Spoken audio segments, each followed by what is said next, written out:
कथा के अनुसार महाभारत युद्ध के पश्चात पांडु पुत्र युधिष्ठिर का हस्तिनापुर के नरेश के रूप में राज्याभिषेक हुआ। उसके पश्चात पांचों पांडव राजकाज के साथ साथ अपने ज्येष्ठ पिता धृतराष्ट्र, बड़ी मां गांधारी और माता कुंती की दिन रात सेवा किया करते थे। पांडवों की सेवा से धृतराष्ट्र और गांधारी धीरे धीरे अपने पुत्रों के शोक से बाहर आ गए। इसी तरह 15 वर्ष का समय बीत गया। तब एक दिन धृतराष्ट्र ने युधिष्ठिर से कहा, हे युधिष्ठिर, अब हम अपना बचा हुआ जीवन वन में बिताना चाहते हैं, इसलिए हमें जाने की आज्ञा दो।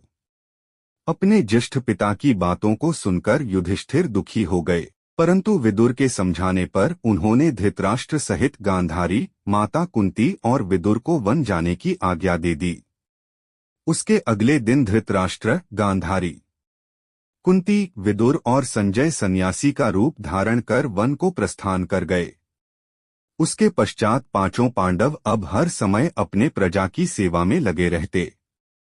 पांडवों की सेवा से हस्तिनापुर की प्रजा तो खुशहाल थी, लेकिन अपने युद्ध में विधवा हुई स्त्रियों के शोक में अक्सर रोया करती थी, पर इसका आभास अपने राजा को न होने देती। कुछ समय पश्चात एक दिन पांडवों में सबसे छोटे सहदेव को माता कुंती से मिलने की इच्छा हुई। सहदेव ने अपनी इच्छा शेष चारों पांडवों से जाकर कही। सहदेव की बातें सुनकर शेष तीनों पांडव भीम, अर्जुन, नकुल और उनकी पत्नियों के मन में भी माता कुंती से मिलने की इच्छा जागृत हो उठी। यह देख हस्तिनापुर नरेश युधिष्ठिर ने वन जाने के लिए आवश्यक तैयारियां करने का आदेश दे दिया। अगले दिन पांचों पांडव भाई और द्रौपदी के साथ वन की ओर चल पड़े। यह देख हस्तिनापुर के निवासी भी उनके साथ चल पड़े।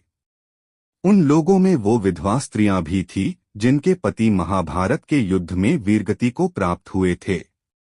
वन पहुंचकर पांचों पांडव उस आश्रम में गए जहां सभी निवास कर रहे थे। बांकी के हस्तिनापुर निवासी उसी आश्रम के आसपास निवास करने लगे। कुछ दिन पश्चात एक दिन महर्षि वेद व्यास उस आश्रम में पांडवों से मिलने आए, परंतु वहां महर्षि वेद व्यास देखा कि पांडव सहित हस्तिनापुर के सभी निवासी भी युद्ध में मारे गए अपने परिजनों के शोक में डूबे हुए हैं।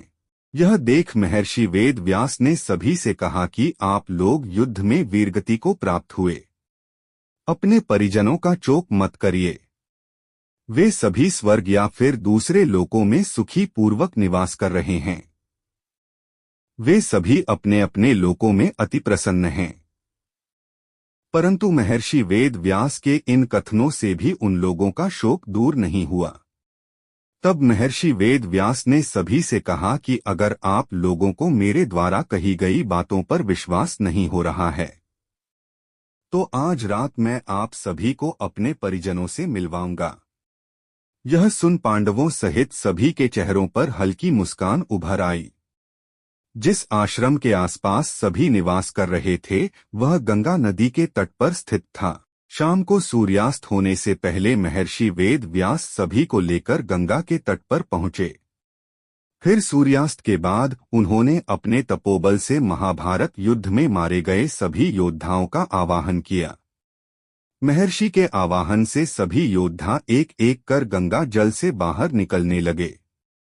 अपने मृत परिजनों को अपने सामने खड़ा देख पांडव सहित हस्तिनापुर के सभी निवासी खुश हो गए। फिर सभी ने अपने परिजनों से बात की।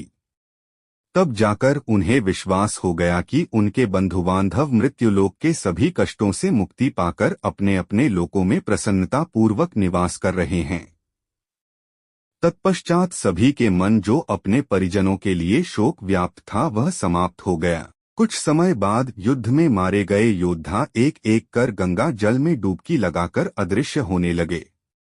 यह देख महर्षि वेद व्यास ने विधवा स्त्रियों से कहा कि जो स्त्रियां अपने पति के साथ उनके लोक जाना चाहती है वह गंगा के इस पवित्र जल में अपना जीवन त्याग कर जा सकती है।